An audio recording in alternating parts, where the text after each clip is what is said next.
Hello everyone, आज हम लोग एक्सरसाइज 15A का एग्जाम्पल नंबर 8 सॉल्व करेंगे और ये एग्जाम्पल लास्ट एग्जाम्पल होगा। उसके बाद हम लोग एक्सरसाइज के क्वेश्चन पे चलेंगे। चलिए तो ये क्वेश्चन हम लोग पढ़ते हैं। क्वेश्चन क्या कह रहा है? The difference between the sides at a right angles is a right angle triangle is 14 centimetre. The area of the triangle is 120 centimetre square. Calculate the perimeter of the triangle. ठीक है ना। तो ये एक राइट एंगल ट्राइंगल है जिसका कि, चलिए पहले हम लोग फिगर बनाते हैं। एक राइट एंगल ट्राइंगल है, ठीक है। अब ये दो साइड का रिलेशन दिया है। एक्चुअल में इन दोनों में से देखिए, यहां क्वेश्चन में कह रहा है ना कि ऐसे दो साइड जो कि 90 डिग्री बना रहे हैं, उन दोनों के बीच का जो डिफरेंस है वो कितने का है? 14 सेंटीमीटर का डिफरेंस है। यानी कि दोनों में से किसी का मेजरमेंट नहीं दे रहा है, दोनों के बीच का अंतर दे रहा है। ठीक है। तो एक बात को हमको यहां समझना है, कभी भी दो साइड के बीच का अंतर की अगर बात करें तो हम यहां से ये नहीं बता सकते हैं कि कौन सा साइड छोटा है और कौन बड़ा है। ठीक है ना। बस हम अंतर के हिसाब से हम कैलकुलेशन करेंगे। ठीक है। अगर हम क्या करते हैं, इसको अगर x मानते हैं, ठीक है, इसको अगर x मानेंगे तो दूसरा वाला हम नहीं जानते हैं बड़ा है कि छोटा है। ठीक है। तो दूसरा वाला x माइनस 14 यानी कि x से या तो 14 कम होगा या फिर 14 ज्यादा होगा, तभी तो उन दोनों के बीच का जो डिफरेंस होगा 14 का होगा। ठीक है। तो दूसरे वाले को हम मान लेते हैं x minus 14।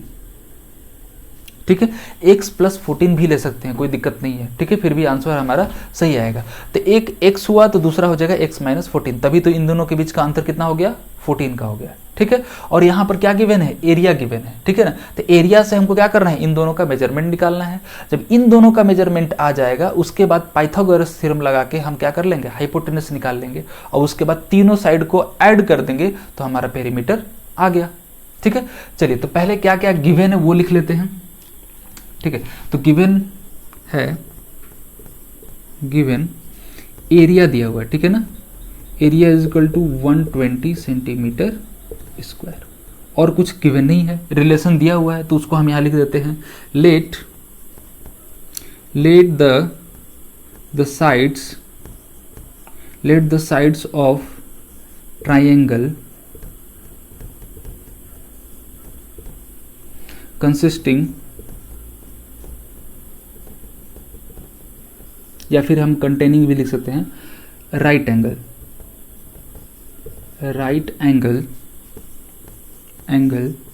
B x and x minus 14, x and x minus 14। ठीक है। यानी कि ऐसा दो साइड जो कि राइट एंगल बना रहा है उसमें से एक को हम x मान रहे हैं और दूसरे को x माइनस 14 मान रहे हैं। ठीक है। किसको मान रहे हैं ये दिखाने की जरूरत नहीं है। ठीक है। अब उसके बाद क्या करेंगे? फॉर्मूला लगाएंगे। Area is equal to 1/2 into base into height. ठीक है।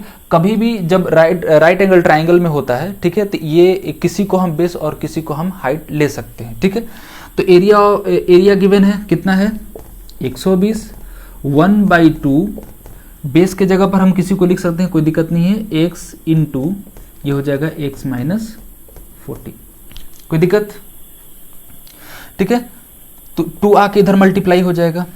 ठीक है। हम इसका यहां सॉल्व करते हैं तो ये हो जाएगा 240 इज इक्वल टू एक्स को जब हम इसमें मल्टीप्लाई करेंगे तो ये हो जाएगा एक्स स्क्वायर माइनस 14x।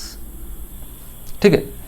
यहां हम आगे का कैलकुलेशन करते हैं तो ये हो जाएगा एक्स स्क्वायर माइनस 14x, और ये भी इधर जाएगा तो क्या हो जाएगा? माइनस हो जाएगा। तो यहां हम लिख सकते हैं माइनस 240 इज इक्वल टू 0, क्योंकि अब इधर कुछ नहीं रहा नहीं, तब 0 हो जाएगा।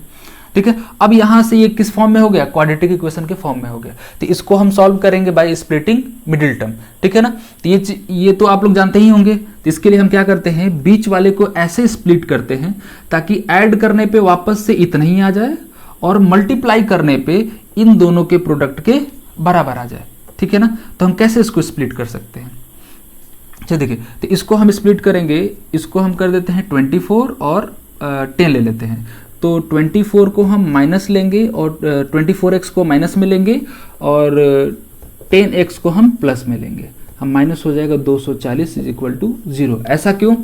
क्योंकि अगर ये माइनस में रहा तभी तो उसके साथ हम जब ऐड करेंगे तो माइनस 14 आ जाएगा। यानी कि इन दोनों को एडिशन करने पे वापस इतना का वैल्यू के बराबर आ रहा है। जब इन दोनों को प्रोडक्ट करेंगे तो 240 एक्स स्क्वायर, यानी कि इन दोनों के प्रोडक्ट के बराबर आना चाहिए। तो क्या हो रहा है 240 एक्स स्क्वायर हो जा रहा है माइनस में।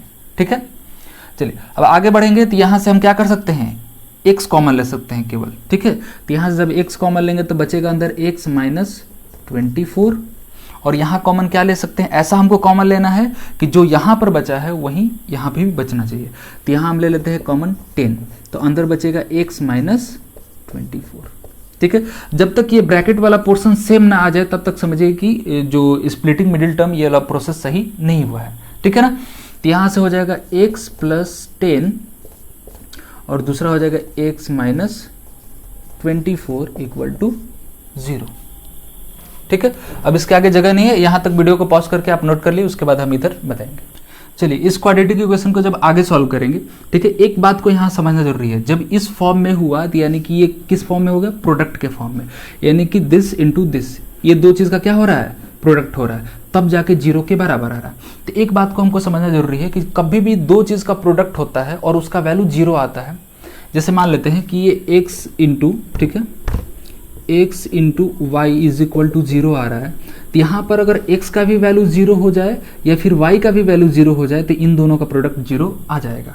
ठीक है, तो इसका मतलब हम ये कह सकते हैं कि हो सकता है कि ये भी टर्म, ये वाला भी वैल्यू, इसका भी वैल्यू 0 हो जाए या फिर इसका भी वैल्यू 0 हो जाए, इसलिए यहाँ से हम दोनों को अलग अलग लेके सॉल्व करते हैं।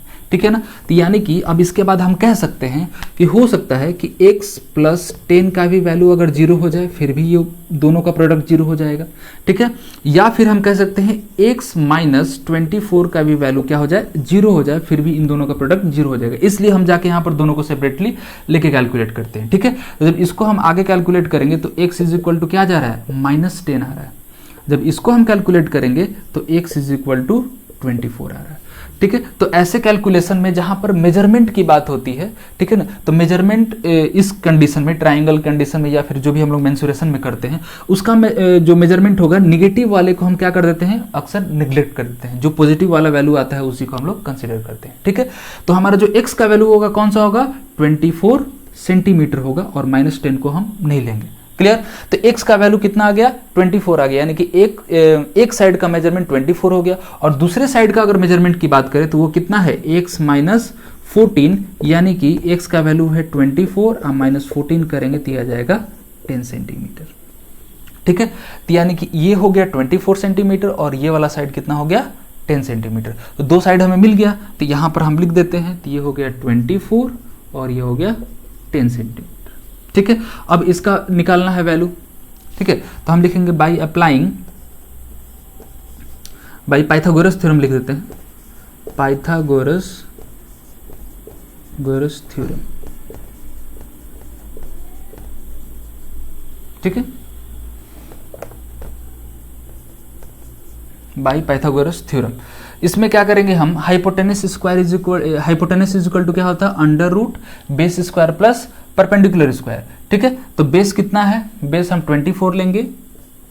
ठीक है, 24 का स्क्वायर आप प्लस परपेंडिकुलर यानी कि 10 का स्क्वायर, तो ये हो जाएगा अंडर रूट 24 का स्क्वायर कितना होता है 576, आप प्लस ये हो जाएगा 100।